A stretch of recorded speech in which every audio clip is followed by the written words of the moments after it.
Microsoft ওয়ার্ডের নতুন ক্লাসে সবাইকে স্বাগতম। আজকে আমরা শিখব অ্যালাইনমেন্ট। অ্যালাইনমেন্ট একটি লেখাকে সুন্দর করে সাজাতে সাহায্য করে। আমাদের লেখাগুলো একদম ডান পাশে থাকবে নাকি বাম পাশে থাকবে নাকি ডকুমেন্টের ঠিক মাঝ বরাবর থাকবে সেটা অ্যালাইনমেন্ট দিয়ে ঠিক করতে হয়। তো চলুন শুরু করি। যারা আমাদের পূর্বের ক্লাসগুলো মিস করেছেন তারা আই বাটনে ক্লিক করে দেখে আসতে পারেন।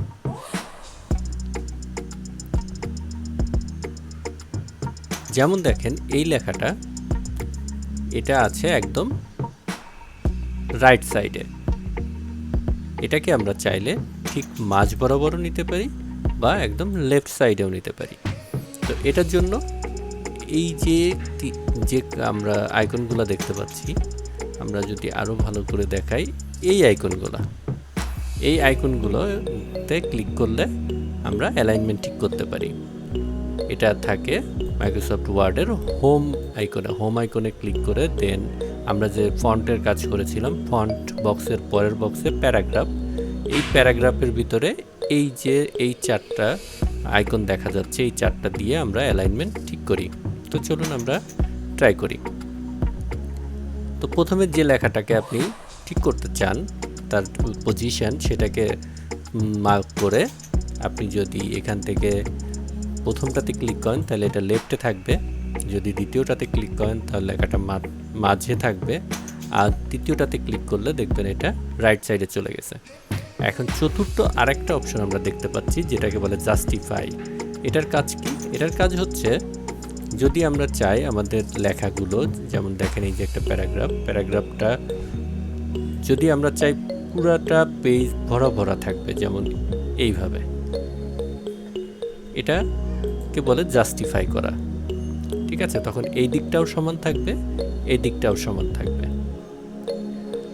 তো এই যে দেখেন আরেকটা লেখা, এই লেখাটা আছে ঠিক মিডিলে, সেন্টারে আছে। এটাকে যদি আমরা লেফট সাইডে নিতে চাই তাহলে এখানে ক্লিক করলে এই যে দেখেন সবগুলো এখানে লেফট সাইডের লেফট অ্যালাইনমেন্ট আছে। দেন আমরা যদি রাইট অ্যালাইনমেন্টে নিতে চাই তাহলে আবার রাইট অ্যালাইনমেন্টে ক্লিক করলে এটা রাইট হয়ে যাবে। তো এইগুলোর কিছু শর্টকাট কি আছে, শর্টকাট কিগুলো আমরা একদম আমাদের ভিডিওর শেষে এক পেজে দিয়ে দিব, যাতে আপনারা প্রয়োজন মতো এটাকে স্ক্রিনশট নিয়ে রাখতে পারেন এবং পরবর্তীতে ব্যবহার করতে পারেন। এবার আমরা দেখি, এখানে দেখেন নাম্বারগুলোকে পুরো এলোমেলোভাবে রাখা আছে। এটাকে যদি আমরা সাজাতে চাই, আমরা চাইলে এটাকে একটা একটা করে সবগুলোকে লেফটে আনতে পারি, কিন্তু একটা করে নিয়ে আসা এটা একটা সময় সাপেক্ষ ব্যাপার। এটার জন্য আমরা শর্টকাট শিখবো। আমরা পুরাটাকে সিলেক্ট করব,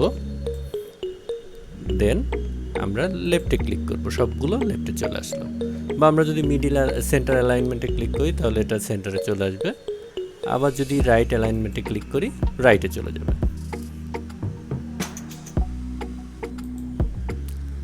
অ্যালাইনমেন্ট টেবিলেও কাজ করে। যেমন আমরা যদি এই লেখাগুলোকে সিলেক্ট করি এবং অ্যালাইনমেন্ট প্রেস করি, লেফট অ্যালাইনমেন্টে নিলে লেফটে চলে যাবে লেখাগুলো, সেন্টারে নিলে সেন্টারে থাকবে, রাইটে নিলে রাইটে থাকবে। ঠিক একইভাবে আমরা যদি চাই শুধু এই লেখাটাকে অ্যালাইনমেন্ট চেঞ্জ করব, তাহলে শুধু এটাকে সিলেক্ট করব আমরা, দেন প্রয়োজন মতো অ্যালাইনমেন্ট সিলেক্ট করব। বা আমরা যদি চাই যে পুরো টেবিলটা একবারে ঠিক করব, সেটাও পসিবল। তাহলে সেক্ষেত্রে আমরা পুরাটা সিলেক্ট করে আমাদের প্রয়োজন অনুযায়ী আমরা অ্যালাইনমেন্ট দিব।